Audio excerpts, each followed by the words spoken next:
Sunday, December 7th, 1941. Pearl Harbor is the safest place in the American world. The band aboard the battleship Nevada is setting up. 8 o'clock. They'll play the national anthem, same as every Sunday. Sailors are lined up for breakfast. Men are writing letters home. Warm morning, clear sky, and the war is an ocean away. It's already too late. It has been for hours. 6:45 that morning. The destroyer Ward spots something small moving where nothing small should be moving. A submarine, feeling its way toward the anti-submarine nets. The Ward opens fire and sinks it. The report climbs the chain of command and stops. One more doubtful contact. Quiet Sunday. 7:02. A radar station up at Opana Point picks up a mass of aircraft coming in from the north. Not a blip, a wall. The biggest return those two operators have ever seen in their lives. They call it in. The duty officer tells them to let it go. There's a flight of American bombers due in from California. He isn't lying to them. He simply isn't looking at the same morning they are.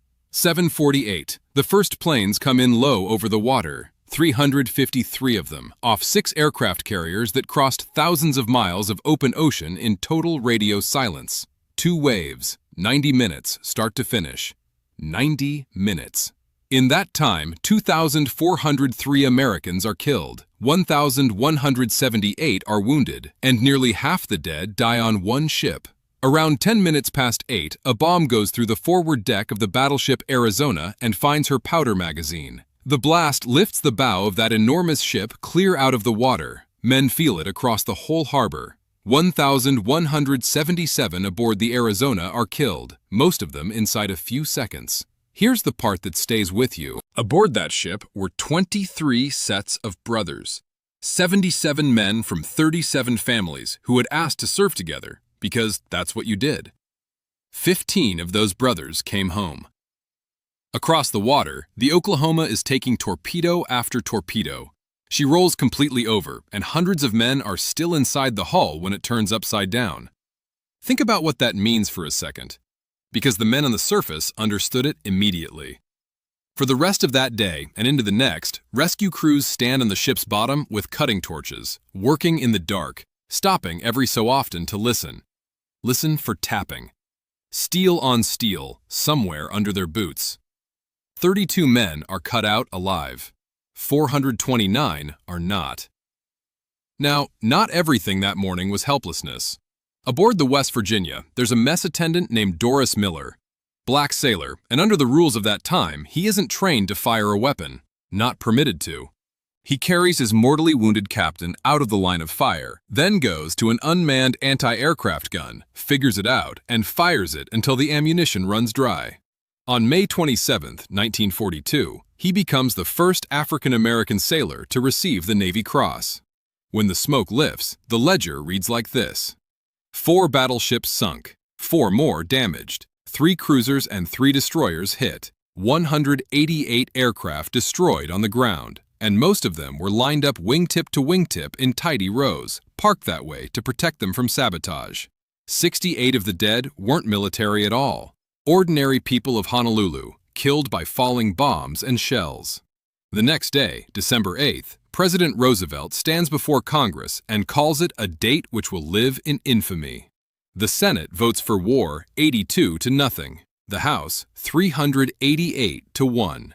And then the country turns to the harder question, not who did this, how did we let it reach us, and how do we make sure it never reaches us again? The answers came fast, and they came without mercy.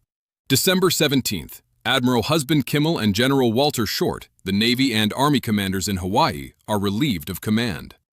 December 18th, Roosevelt appoints a commission under Supreme Court Justice Owen Roberts to find out exactly what failed. The finding is blunt. The warnings existed. Nobody put them together. December 31st, Admiral Chester Nimitz takes command of what's left of the Pacific Fleet. He does it standing on the deck of a submarine, because there isn't a battleship left in that harbor fit to receive him. But the firings weren't the fix. The fix was structural, and it outlived everyone involved. Radar stations went to round-the-clock watch, feeding into information centers where every sighting from every service landed in one room, on one plot. In 1942, the Joint Chiefs of Staff were created, so the Army and the Navy could never again guard the same harbor without speaking to each other. After the war, a joint committee of Congress spent 9 months taking testimony in public, in the open, where the country could hear it. And in 1947, the National Security Act built the machinery America still runs on today: a unified Department of Defense, a National Security Council, a Central Intelligence Agency. All of it traceable to one conviction, hardened on one Sunday morning. Never again would this country be caught blind because the information was sitting on somebody's desk unread. The harbor itself came back. Of every ship sunk or damaged that morning, all but 3, the Arizona, the Oklahoma, and the old Utah, were raised, repaired, and sent back into the fight. A lot of them were riding at anchor in Tokyo Bay at the end of it. The Arizona was never raised. She's still there. More than 900 of her crew are still aboard her, and to this day, a thin trace of oil rises from her tanks to the surface, day after day, year after year. They call them the Black Tears. And for decades now, men who lived through that morning have chosen, when their own time came, to be carried down and placed among their shipmates, so that nobody aboard the Arizona would be left alone.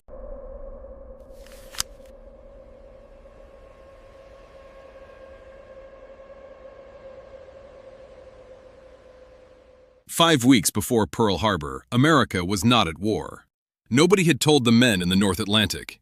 October 23, 1941, a destroyer called the Reuben James clears Argentia, Newfoundland, and pushes out into gray water and a rising sea. She's one of 5 destroyers minding convoy HX-156, more than 50 merchant ships packed with everything Britain needs to survive the winter: food, fuel, steel. The job is simple to say and brutal to do. Walk that convoy as far as Iceland, then hand it to the British and turn around. She is not a new ship. Launched October 4, 1919, commissioned in 1920. 4 stacks, flush deck, a leftover from somebody else's war. Her crew calls her the Rube. Her name comes from a boatswain's mate. February 16, 1804, in the harbor at Tripoli, a sailor named Reuben James is said to have stepped in front of Lieutenant Stephen Decatur and taken a sword blow meant for his officer. Hold on to that. It comes back around before this is finished. Her captain is Lieutenant Commander Haywood Lane Edwards, Naval Academy, class of 1926, wrestled for the United States at the 1928 Olympics. His men call him Tex. Now here's the detail that should make you sit up. Of the 5 destroyers in that escort group, exactly 1, the Niblack, had radar. 1. Everybody else is hunting submarines the way sailors hunted them in 1800. A pair of binoculars, a man on watch, the sound of the sea. 8 days of that, in the dark, in the North Atlantic, with wolf packs somewhere out there in the same water. The morning of October 31st, they're roughly 600 miles west of Ireland. Still dark. Dawn is coming, and every man aboard knows what dawn means. It lays the whole convoy out in silhouette for anything watching from the surface. The Reuben James is turning to run down a radio bearing on a submarine. She's put herself between the convoy and where the U-boats are thought to be, between an ammunition ship and the wolf pack. Then the torpedo hits her forward, port side. It reaches the magazine. The explosion takes off her entire bow, and with it, the bridge, and with it, every commissioned officer aboard, all at once. The forward half of that ship is simply gone into the sea. The stern stays up for about 5 minutes. The submarine is U-552. Her commander is Eric Topp. His crew calls her the Red Devil, and the worst of it hasn't happened yet. Picture the men who lived through that first explosion. They're in the water, in the dark, in fuel oil so thick they can't grip the life rafts, hands sliding right off the rope, swallowing it, choking on it. And then the stern goes under, and the ship's own depth charges break loose and sink with her and reach their set depth. The men floating on the surface heard them arm. If it hadn't been for those depth charges, we probably would have had another 40 or 50 survivors. That's Fireman Second Class George Gearl. He was in that water. Here's what gets me. The other destroyers didn't even know she was gone, not at first. It took somebody noticing an empty spot in the formation. About 20 minutes after the torpedo, the Niblack found men in the oil and started hauling them out. 44 enlisted men came home. Navy records put the dead at 100. Some accounts say as many as 115. Not one officer survived. Tex Edwards was 36 years old. The Reuben James became the first United States Navy warship lost in the Second World War. Sunk by a country the United States was not fighting in a war the United States had not entered.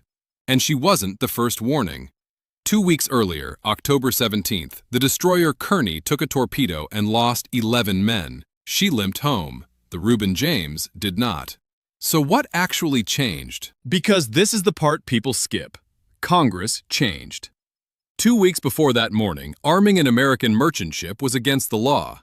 On November 7th, the Senate voted 50 to 37 to gut the Neutrality Act. On November 13th, the House followed, 212 to 194. Look at that margin. That's a country still arguing with itself while its sailors are dying. On November 17, 1941, President Roosevelt signed it. American merchant ships could be armed and could sail into war zones and belligerent ports. Everything built up since 1935 to keep America out, finished. The Navy changed too. Radar stopped being a luxury carried by one ship in 5 and became standard across the escort fleet, along with direction-finding gear that let escorts hunt a submarine by its own radio chatter instead of stumbling onto it in the dark. Depth charge handling got tightened because the lesson of that morning was written in men who survived the torpedo and were killed by their own ship's weapons. Escort groups grew, trained together, and learned to hunt as teams instead of 5 ships guessing separately. And the country remembered. Woody Guthrie wrote a song about her within weeks, and people have been singing it ever since. Edwards got a destroyer named after him. The Navy sent the name Reuben James back to sea twice more. Now go back to Tripoli. 1804. One sailor steps in front of his officer and takes the blow. 137 years later, a ship carrying his name puts herself between a convoy and the torpedoes. Same move, same result. 100 men died in the dark, in the oil, 600 miles from anywhere, for a war their country hadn't declared yet. 5 weeks later, it declared.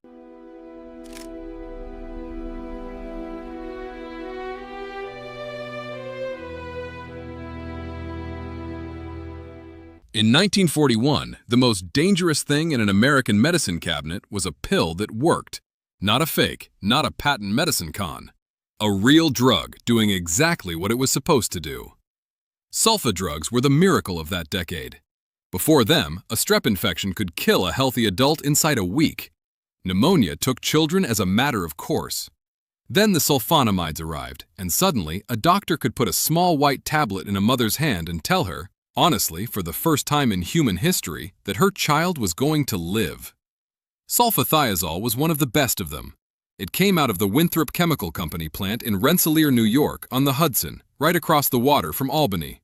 And in December of 1940, something went wrong on that factory floor. Winthrop didn't make just one drug in that building. It also made phenobarbital, a heavy sedative. Same tableting equipment ran both. Somewhere in that process, the phenobarbital powder got into the sulfathiazole. Here's the number that should stop you cold. Each contaminated tablet was carrying roughly 350 milligrams of phenobarbital. A normal calming dose for a grown adult back then? Around 30. 10 times over.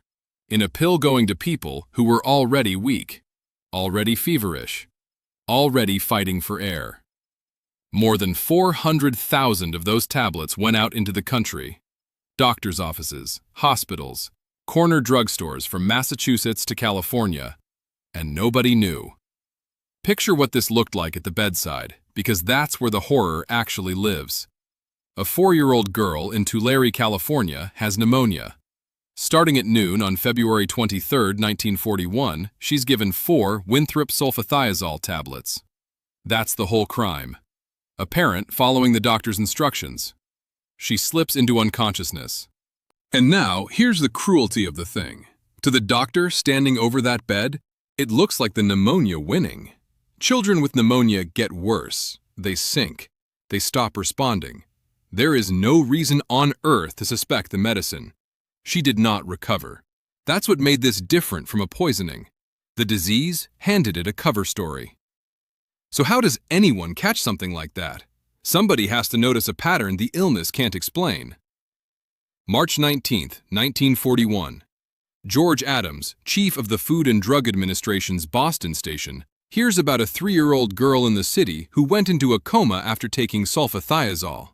And did it twice, on 2 separate occasions back in January. Same drug, same manufacturer. 2 identical comas in one small child. That was the thread. The FDA pulled it, and the whole thing came apart. Investigators traced the contamination to a specific run, the MP series, including lot MP029. Chemists took the pills apart and confirmed it. The findings ran in the Journal of the American Medical Association that spring. But here's the part that made people furious. Winthrop knew something was wrong before the FDA did, and said nothing. On April 1, 1941, while the agency was racing to warn physicians across the country, FDA Commissioner Walter Campbell said flatly that the company's failure to notify the government immediately had not yet been satisfactorily explained. Read that again. Not was excusable.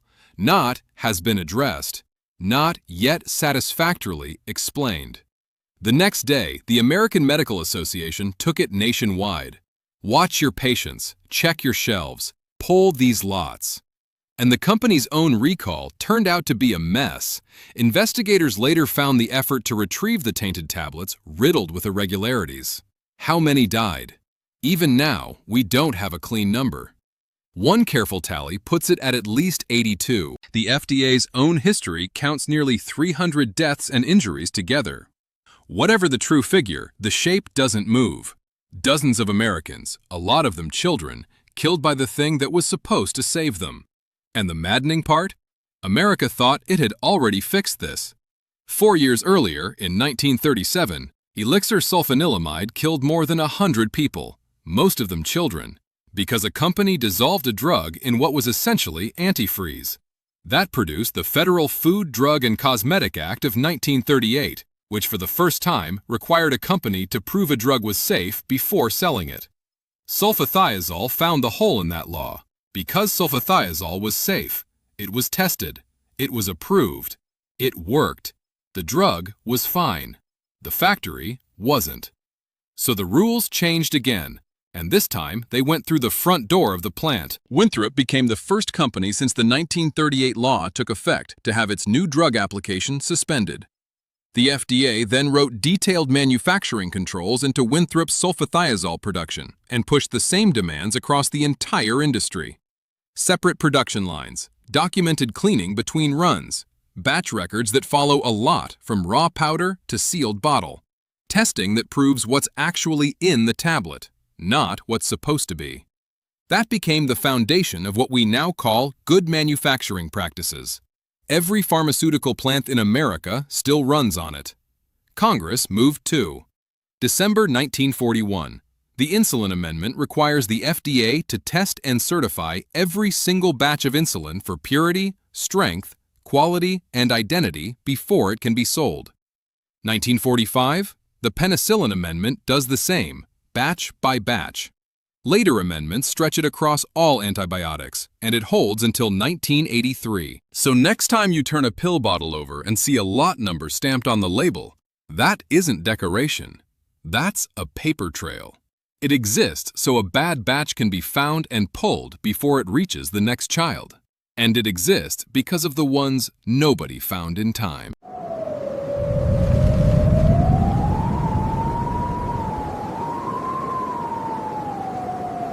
The forecast said no decided change in temperature. 12 hours later, people were freezing to death 100 yards from their own front doors. In the Red River Valley, they still call it the Ides of March. Saturday, March 15, 1941, came up warm and bright across North Dakota and northern Minnesota. Snow melting in the fields, sun on the roofs. After a brutal winter, one that had opened 4 months earlier with the Armistice Day blizzard, people looked at that sky and figured the worst was behind them. The Weather Bureau backed them up. On March 14th, it told North Dakota to expect increasing cloudiness, occasional light snow overnight and Saturday, and, their words, not mine, no decided change in temperature. So people went out. And you have to understand what Saturday night meant in farm country. Basketball games, dances, a card party at a neighbor's place. Families climbed into their cars and drove 10, 15, 20 miles across open prairie because the evening was beautiful and the roads were dry. The storm was an Alberta clipper, and it came down out of the northwest with almost no warning at all. Here's what those people drove into. In some places, the temperature dropped 20 degrees in under 15 minutes. Sustained winds of 50 miles an hour. Gusts of 75 at Duluth, 85 at Grand Forks. Hurricane force, out of a clear sky. The cold front crossed the entire state of Minnesota in 7 hours. And here's the thing that gets me. The snowfall itself wasn't extraordinary. It didn't have to be. The wind picked up the loose snow already sitting on those fields and turned the air solid white. Drifts hit 12 feet in north-central Minnesota. Visibility went to nothing. Not poor, nothing. Most of the people who died that night were in their cars when it hit. That's the whole tragedy in one line. Because when your car slides into a ditch at 30 below in a whiteout, you have to make a decision. Stay in the cold metal box, or walk for the farmhouse lights you know are right over there. Almost every one of them walked. It was the wrong answer. And there was no way on earth for them to know that. Near Daisy, North Dakota, 17-year-old Leo Taylor and his 15-year-old brother Donald had taken their 10-year-old twin brothers roller skating. 4 miles from home, the car stalled. They got out to walk. Next morning, both teenagers were found frozen.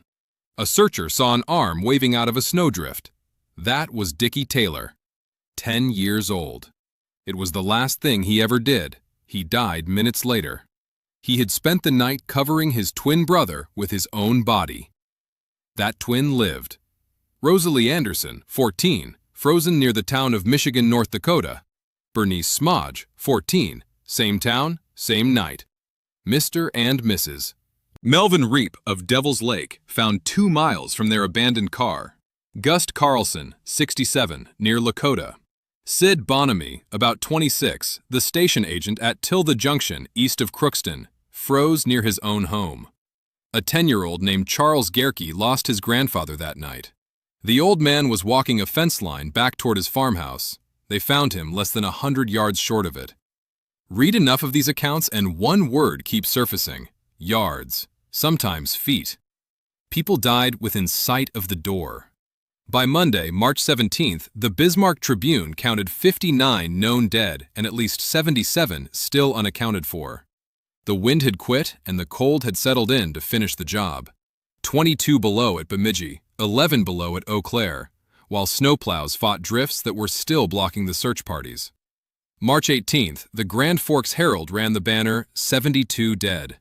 38 in North Dakota, 28 in Minnesota. Count the Canadian dead, and it's 79. Count the fatalities strung east through Wisconsin, Ohio, Pennsylvania, and New York, and it climbs higher. Now, this is where it stops being a weather story and starts being something else, because it was the second time in 4 months. November 1940. The Armistice Day blizzard killed roughly 154 people across the Midwest with almost no warning. And the reason wasn't bad luck. It was structural. One district office in Chicago wrote the forecasts for 8 states, Minnesota and the Dakotas included. Twice a day. Broad, general language. And it wasn't staffed overnight. Nobody was watching when that storm exploded in the pre-dawn hours. Nobody was in the room. The country was angry in 1940. Then it happened again, and this time, nobody could call it a fluke. Minnesota Governor Harold Stassen and Congressman R.T. Buckler of Crookston went after the Weather Bureau in public. Inadequate storm warnings. No facilities in the state for round-the-clock forecasting. This time, the Bureau moved. Offices went to 24-hour operation, so a storm could never again deepen unwashed while the lights were off. Forecasting authority got pulled out of Chicago and pushed down to regional centers. The Twin Cities office was upgraded to write its own forecasts.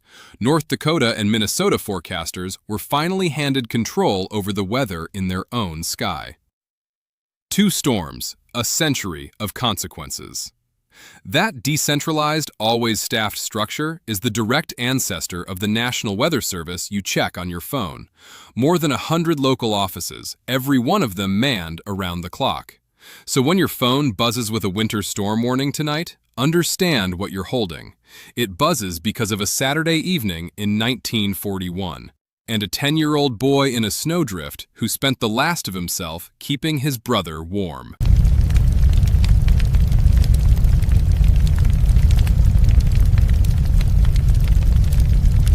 Two of the dead were wearing watches. Both stopped at 11:40. That's the most precise thing anyone knows about what happened to the Dawn. Nobody saw it. Nobody heard it. 37 people died 4 miles off the Maine coast, and the coast never knew. Sunday, June 29, 1941. A clam bake on Monhegan Island. That's all this was supposed to be. They came from Rumford and Mexico, Maine, paper mill towns up the Androscoggin, and from Auburn, Livermore Falls, Harpswell, and across the Canadian line. 34 people by most counts. Neighbors, cousins, whole families. They gathered at Dyer's Cove in East Harpswell on a clear morning with good visibility and got underway at 9:30. The boat was the Dawn, 44 feet, cabin cruiser, and she had a past. During Prohibition, she ran rum. Her captain was Paul Johnson, a veteran East Harpswell fisherman. The local fishermen who knew him never questioned his seamanship.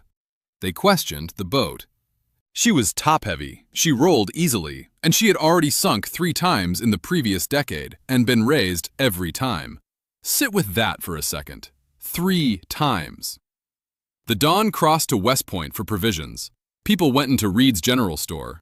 Some mailed postcards home. Nice day, wish you were here. Back tonight. Around 11 in the morning, she pulled out on a course for Monhegan, and Captain Johnson went below to start the clam chowder. Maxwell Deshawn was the second assistant keeper at the Seguin Island Light. He watched her pass and noticed something. She was riding top-heavy, passengers up on her top deck, lounging in the sun on a beautiful day. That's the last time anyone on shore saw the Dawn.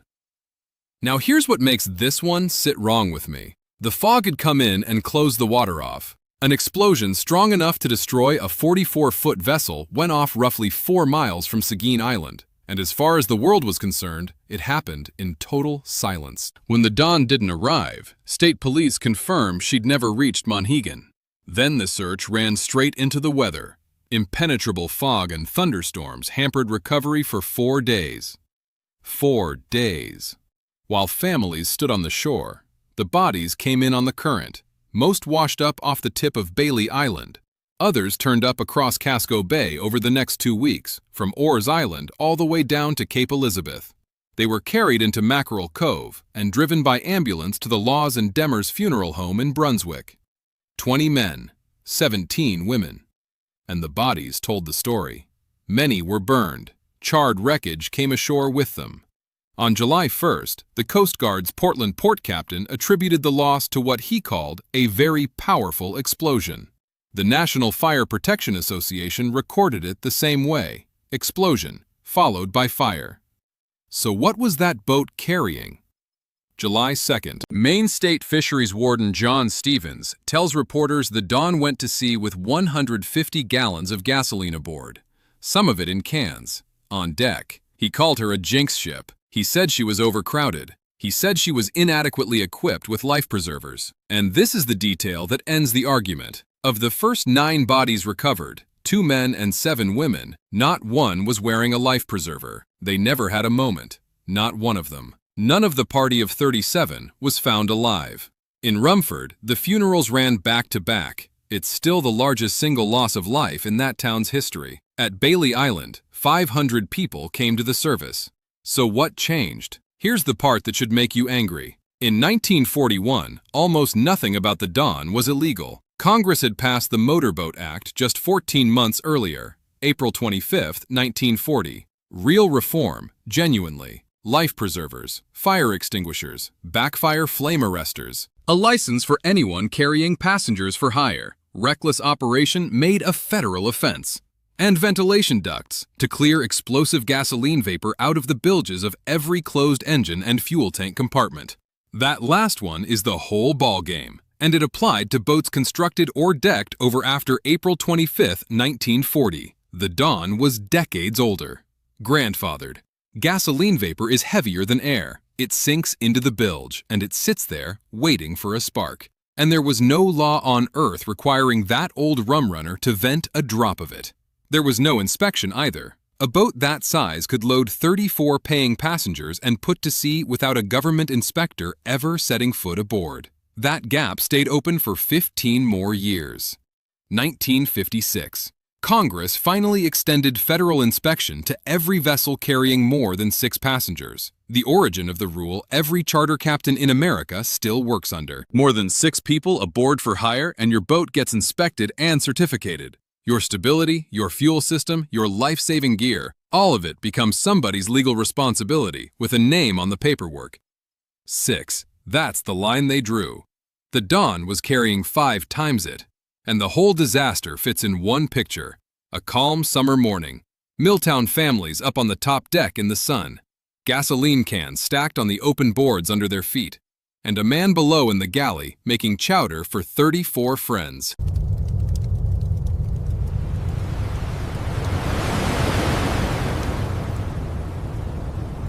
Two years earlier, in that exact same water, the Navy had pulled off a miracle. In 1941, the same ship showed up, with the same men, carrying the same equipment, and there was nothing anybody could do. Start with the miracle. You need it, or the rest of this won't land. May 23, 1939. The brand new submarine Squalus floods and goes to the bottom off Portsmouth, New Hampshire, in 243 feet of water. 26 men die immediately. 33 are still alive in the forward compartments, trapped, in the dark, in the cold. Over the next day, the Navy lowers a diving bell called the McCann Rescue Chamber from the submarine rescue ship Falcon and brings up all 33. Every one. The first successful rescue of men from a sunken submarine in history. It made headlines around the world. It told America something it badly wanted to believe, that the sea could be beaten. Hold that thought. 25 months. By the spring of 1941, the United States is building for a war it hasn't entered. The Navy needs submarines to train crews on, and it needs them now. So it goes back and pulls boats out of mothballs from another era entirely. 8 of the original 10 O-boats. First World War hulls. The O-9 was launched January 22, 1918, and commissioned that July. 172 feet long, 18 feet across. 2 officers and 27 men stuffed into a steel tube built to guard a harbor, not fight an ocean. Design diving depth, 200 feet. And here's the thing, everybody knew what shape she was in. The O-9 needed extensive work before she could go back to sea, and she kept breaking down after she got there. Most of April and May tied up at the Philadelphia Navy Yard, underway for New London on May 31st, arriving June 2nd. 16 days of short runs in and out of port, sea trials, shallow dives, and one minor equipment failure after another. During one of those early dives, she reportedly developed as many as 19 leaks. 19 in a boat they were about to take deep on purpose. They fixed what they could find. On June 19, 1941, she left New London with her sisters O-6 and O-10, bound for the submarine test depth diving area east of the Isles of Shoals, 15 miles off Portsmouth. Deep submergence tests, and that's exactly what it sounds like. You take the boat down, deliberately, to prove the hull holds. The morning of June 20th is clear and calm. O-6 goes down, comes back up. O-10 goes down, comes back up. Shortly after 7:30, the O-9 dives. 2 hours later, she still hasn't surfaced. They find a few pieces of debris floating on the water with her markings on them. That's it. That's everything. She'd gone to the bottom, and the bottom there is over 400 feet down. Twice her design depth. The pressure crushed her. Now watch the 2 stories collide. The Navy sends for the Falcon, the same rescue ship, the same crew. 2 years and 1 month after the miracle, in sight of the same harbor. And this time, she's useless. The O-9 is lying more than 150 feet deeper than the Squalus was. Divers go down anyway, starting at 1 in the afternoon on June 21st, working until 11:45 the next day. They set records for depth and endurance doing it. At 440 feet, a man can stay minutes. That's it. And the cold Atlantic dark gives them nothing. Salvage is called off. Too risky. The boat is declared a total loss as of June 20th. On June 22nd, Secretary of the Navy, Frank Knox, holds memorial services for the 33 officers and men lost aboard her. Sit with what those men were actually doing. Not fighting, not on patrol. There was no enemy within 3,000 miles of them. They were training, in a boat their own service had judged worn out, taking her down on purpose to find out whether she'd hold. She didn't. The Navy convened a court of inquiry immediately. On September 17, 1941, Knox released the findings publicly. The O-9 was struck from the Navy Register on October 23rd, and underneath all of it sat one brutal lesson. Rescue has a ceiling. The McCann chamber was genuine engineering brilliance, but it only works so deep. Past a certain line on the chart, no bell, no diver, no ship on the surface reaches a man in a sunken submarine. Everything the Navy did afterward came from swallowing that. Hull inspection and material condition standards for the old boats being rushed back into service. Hard discipline about test depth. And escape training. Those towers at New London and Pearl Harbor, where every submariner learned to get himself out. Because nobody was coming down after him. Prevention. Because rescue has a floor, and the ocean doesn't. The surviving O-boats spent the war doing exactly what they'd been recalled to do. Teaching. Thousands of American submariners learned the trade aboard them. The O-9 stayed where she fell.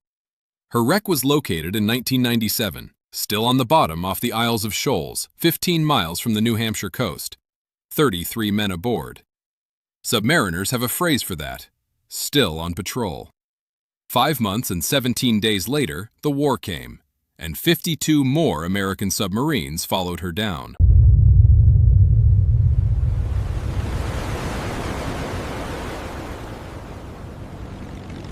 Two airliners went down on the same day.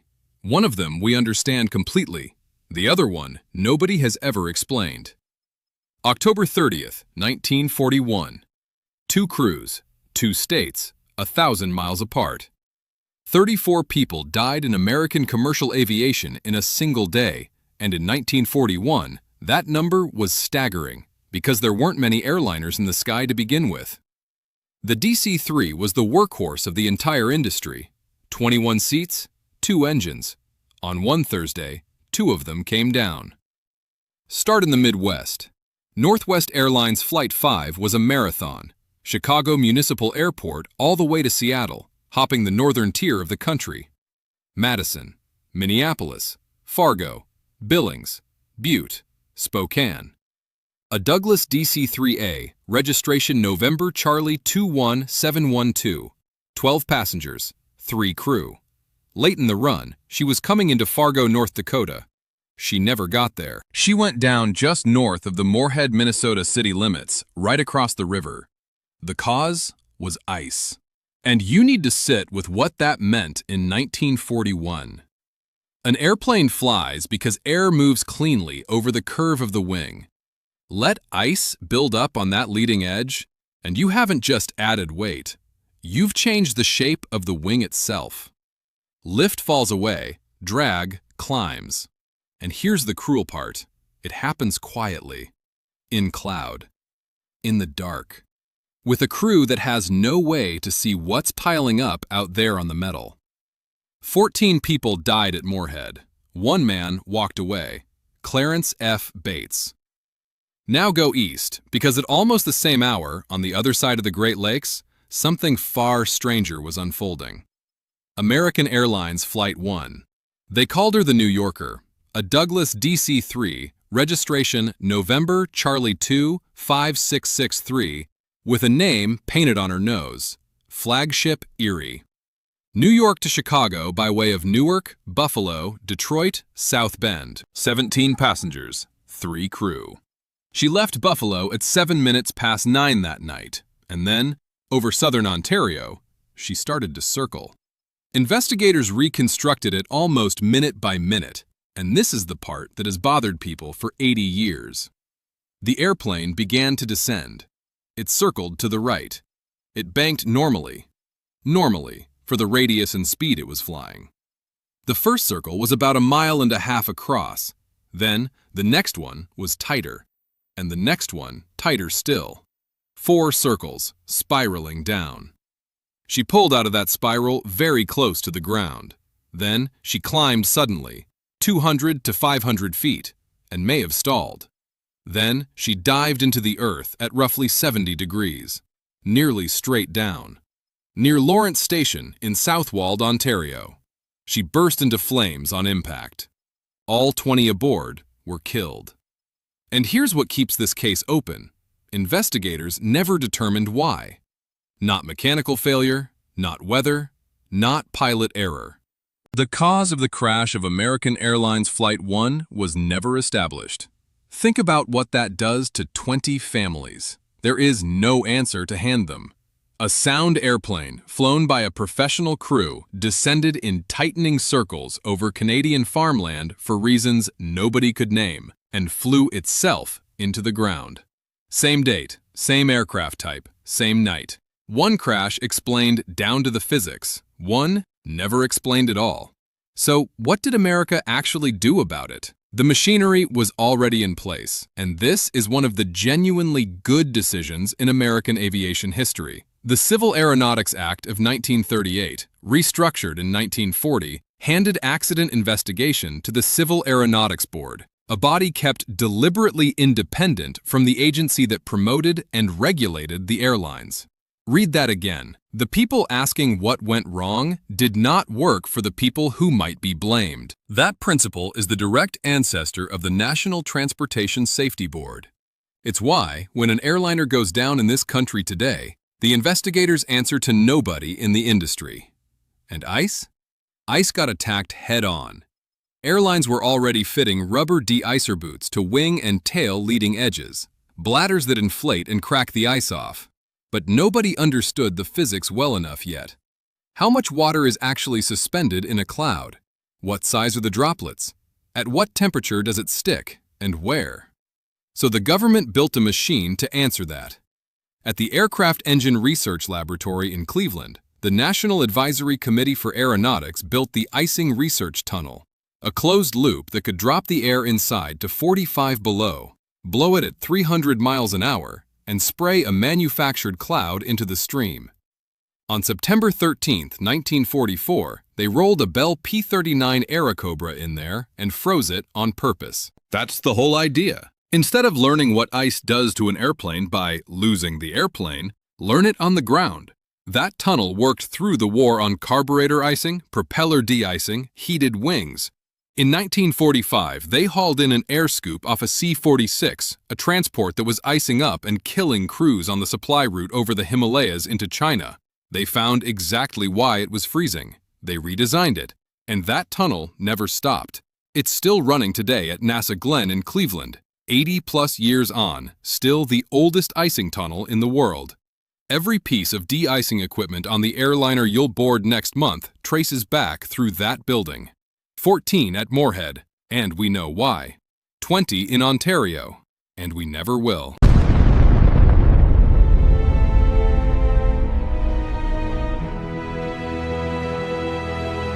Three days after Pearl Harbor, America lost her first merchant ship off the East Coast. No U-boat, no torpedo. She was rammed by an American battleship. December 10, 1941. Before dawn, south of the Nantucket Lightship, off the approaches to Boston. The freighter was the Oregon, brand new, built for the Maritime Commission, operated by the Pacific Atlantic Steamship Company. $2,270,000 worth of vessel in 1941 money. Her master was Captain Elton P. Gillette, who also held a lieutenant commander's commission in the Naval Reserve. Crew believed to number 42. The warship was the battleship USS New Mexico. She was running for Hampton Roads on her way to the West Coast because Pearl Harbor had happened 72 hours earlier, and the Navy was throwing everything it had at the Pacific. Two ships in the dark, and in December of 1941, dark meant something new. Lights out. Radio discipline. Nobody on that coast advertising their position anymore. They collided. The Oregon took it forward, and took it hard. And here's where this stops being an accident and turns into something you have to brace for. She didn't sink. Not right away. Gillette's crew slammed the watertight doors, every hand went to the pumps, and the captain turned his wounded ship toward New Bedford and tried to bring her home. That's what 25 survivors told the inquiry. No panic. No abandoned ship. Just men fighting for a vessel already open to the sea. 7 hours of that. Then it became obvious she wasn't going to make it, and Gillette gave the order. That's when the men died. Almost none of them were killed by the collision. They were killed by what came after it. One of the lifeboats capsized in high seas after pulling clear of the ship, and the men in it drowned. Others had to jump into the North Atlantic in December. And that water, that time of year, kills a healthy man in minutes. Chief Officer D.C. McNaught jumped and was crushed against the side of his own ship on the way in. 42 men. 25 pulled out alive. 9 bodies recovered. 8 never found. 17 dead. Now look at who actually did the saving. 18 survivors were carried into New Bedford by a fishing vessel named the Viking. A fishing boat. She brought in 8 of the bodies, too. 7 more men reached Boston aboard a passing tanker, which also carried McNaught's body home. A federal board of inquiry convened in Boston on December 12th and took testimony from every one of the 25. What that board concluded about the battleship's actions has never had much daylight on it.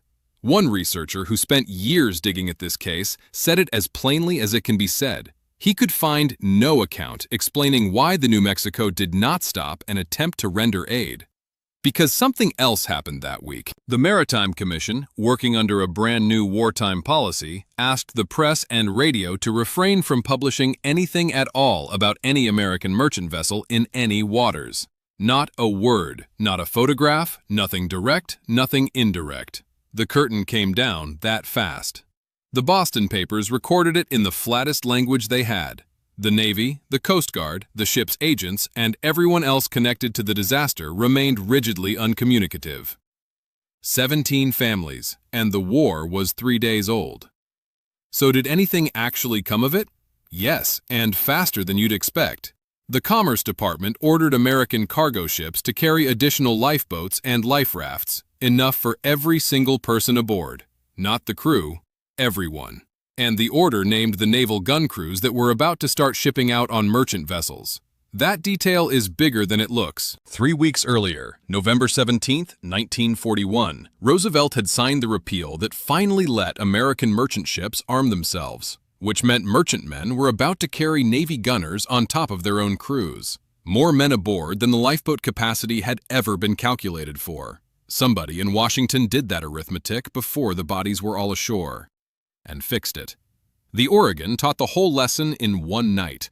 The collision didn't kill those 17 men. The abandonment did. Boat capacity and the ability to launch in a running sea, that's the entire margin between a damaged ship and a mass funeral. The rest came harder and slower. Blackouts down the eastern seaboard, convoy organization on the American coast, escorted routing, so ships in darkened water weren't simply running blind past each other in the night. Every one of those was written in men. The Oregon was the first maritime commission ship lost in the Second World War. Over the next 4 years, the United States Merchant Marine would suffer a higher proportion of deaths than any American armed service. They were the first of thousands. And the country wasn't allowed to read about them.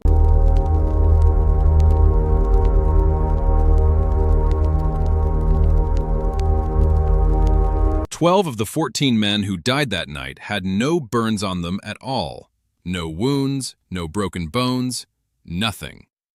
Thursday night, May 22, 1941, Bicknell, Indiana, Knox County, down in the southwest corner of the state, coal country. Somewhere between 9:30 and 10:30, 31 men were working the Panhandle mine of the Bicknell Coal Company. 14 never came out. And here's what surprises people. This wasn't a spectacular disaster. Bureau of Mines investigators put it in writing afterward. The explosion was limited in extent and in violence. It didn't collapse the workings. It didn't shake the town. 2 of the dead were severely burned. The other 12 suffocated. That's how most men die in a coal mine explosion. And it's the part nobody outside the industry pictures. The blast is over in a second or two. What it leaves behind is the air. Carbon monoxide, oxygen stripped out of it, filling the passages. Miners have a name for it. Afterdamp, odorless, invisible. A man walking through it in the dark simply goes down. 12 of them, in tunnels they'd worked for years. 17 others got out unhurt, on their own feet. No help.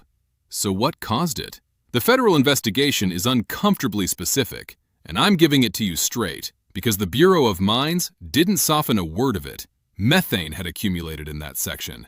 The report says it was ignited one of 2 ways, either by an electric arc from the controller of an unapproved coal-cutting machine, or by a man smoking underground. Read that again. Those were the 2 candidates, faulty equipment or a cigarette. Now, unapproved is a word carrying real weight here. There's a category of mining machinery called permissible, built so the electrical parts sit sealed inside enclosures that trap a spark and keep it away from the gas in the air. That technology existed in 1941. It had existed for decades. The cutting machine at the Panhandle wasn't one of them. And here's the finding that should tighten your jaw. Investigators concluded coal dust didn't meaningfully contribute. This was gas, and gas alone. And the gas was sitting there because the ventilation had been interrupted. Why? Ventilation doors left open for unnecessarily long periods. That's the entire mechanism right there. A coal mine breathes by force. Fans push air down one passage and pull it up another. And the doors underground are what steer that current to where the men are working. Prop a door open and the air stops arriving. The methane seeping out of that coal has nowhere to go. So it pools. And it waits. The Bureau's language wasn't diplomatic. It called the situation evidence of extreme laxness on the part of the officials in charge. Not bad luck, not an act of God. Laxness. And now the timing, which is the cruelest thing in this whole story. 15 days. On May 7, 1941, barely 2 weeks before those 14 men died, Congress passed the Federal Coal Mine Inspection Act, a landmark. For the first time in American history, federal inspectors could enter and inspect every anthracite, bituminous, and lignite coal mine in the country. Understand how overdue that was. The Bureau of Mines had existed since 1910, created after coal was killing over 2,000 Americans a year, and for 31 years it was forbidden from inspecting anything. It could research, it could recommend, it could not walk into a mine. May 7, 1941, that changed. But look hard at what the law didn't do. It gave inspectors the right to enter. It gave them no power to fix a single thing. The Bureau couldn't set standards. It couldn't compel compliance. An inspector could walk the Panhandle mine, see a door propped open, and a non-permissible cutter chewing coal in a gassy section, write it all down, and publish a report. That was the enforcement mechanism, publication. The men at Bicknell died inside that gap. The country had finally admitted somebody ought to be looking. It hadn't admitted yet that looking without authority accomplishes nothing. Closing that gap took 11 more years, and another 119 dead. December 1951, West Frankfort, Illinois. One explosion killed 119 miners 2 days before Christmas. That's what finally broke the political logjam. The Federal Coal Mine Safety Act of 1952 required annual federal inspections of underground coal mines with more than 15 workers. It set mandatory standards, with tougher rules written specifically for gassy mines. And for the first time, it let the Bureau of Mines order men withdrawn and shut a mine down when it found imminent danger. Ventilation stopped being a suggestion. It became law. Then Farmington, West Virginia, 1968. 78 men produced the Federal Coal Mine Health and Safety Act of 1969. And the Mine Act of 1977 built the agency that enforces all of it today. Every one of those laws is a headstone with a number on it. 14 men in Indiana on a Thursday night, and 12 of them killed by the air.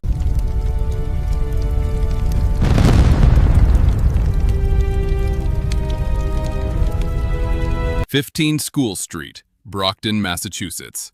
Sunday night, March 9th, 1941. At about 11:45, theater manager Frank Clements locked up the Strand and went home. Ordinary night. Empty house. Doors secured. Nobody inside. 1 hour later, that building killed 13 firefighters. It is still, to this day, the worst firefighter disaster in the history of Massachusetts. Here's how it happened. Around 12:45 in the morning, March 10th, members of the Shoe City Club spotted smoke coming off the theater. Brockton made shoes. That's what the city was. They found the caretaker, Horace Spencer, and Spencer pulled the first alarm at 12:45. 5 minutes later, a second alarm. The fire had started in the basement, and a basement fire in a 1911 theater is a terrible hand to be dealt, because everything above it is a void. One big open room, a balcony hung inside it, and a wide-span roof over the whole thing. For about half an hour, the Brockton department worked it. Then, around 1:20, the fire broke out of the basement and got into the balcony. That's when the clock started running on those men. And here's the detail that turns this from a fire into a trap. It was March in Massachusetts. There was snow on that roof. Think about what that means. A wide-span theater roof is already carrying a load it was barely designed for. Now pile wet snow on top. Now run fire underneath it, burning out the very timber holding it all up. The math was already done, hours earlier, by the weather. And nobody standing on that street knew the answer. The roof came down on them. 12 men were dead when they took the first count. The toll reached 13. 20 more were injured. Captain John F. Carroll, 52 years old, Ladder Company 3. Firefighter William J. Murphy, 25, Squad A. Firefighter Daniel C. O'Brien, 45, Squad A. Firefighter Henry E. Sullivan, 45, Engine Company 1. Thomas Barron. William McGowan. Melvin McCrae. William Langley. Carl E. Johnson. George Maloney. John G. Dowd. William Barry. By 9 in the morning, men were still pulling bodies out of the smoking mass of metal and plaster. 11 recovered. They kept digging, and into that debris, in a borrowed helmet and a borrowed coat, crawled a priest. Father Lawrence P. Morrisroe went in over the wreckage to give last rites to the dying, and he had done this before. July 4th, 1925, the floor of Boston's Pickwick Club collapsed and killed 44 people, and Father Morrisroe went into that rubble too. Same man, twice in one lifetime. Property damage at the Strand was estimated at $50,000. $50,000. And 13 men. State Fire Marshal Stephen C. Garrity joined Chief Frank F. Dickinson to investigate. They never found out what started it. The cause of the Strand Theater fire remains undetermined. A relief fund for the families opened almost immediately. The city started discussing one community funeral, because 13 separate services in a single department was more than anyone could stand. So what changed? Here's where the honest answer gets uncomfortable. In the short term, almost nothing. Massachusetts learned an enormous amount about fire safety over the next 2 years, but it learned it about the public. 20 months after the Strand, on November 28, 1942, the Coconut Grove nightclub in Boston burned and killed 492 people. That rewrote codes across the entire country. Exits, revolving doors, flammable decorations, occupancy limits. Protecting the customers got fixed fast. Protecting the men who go in after the customers took another half-century, because everything that would have saved those crews is modern. Collapse zone doctrine. Stay back from a wall the distance of its own height and fight a building on a timed clock from outside, not from underneath. Reading construction on arrival. What's holding this roof up? How long has fire been eating at it? What's sitting on top of it? Personnel accountability, a system that tells a chief exactly who is inside and where. In 1941, that system was one man's memory and a name shouted into the dark. 2 in, 2 out became a federal requirement in 1998. Rapid intervention teams, a crew that stands there doing nothing but waiting to go get trapped firefighters, came out of the same years. And also in 1998, the federal government started formally investigating every firefighter line-of-duty death in the country and publishing what it found. So a department in Oregon learns what killed a crew in Ohio. Massachusetts paid for that lesson twice. December 3rd, 1999. 6 firefighters died in a warehouse in Worcester, and the accountability failures in that fire drove much of the practice we use now. 58 years apart, same state, same question. Who is still in the building? The Strand never reopened, and 13 men from Brockton walked into a locked, empty theater at 1 in the morning to save nothing but a building.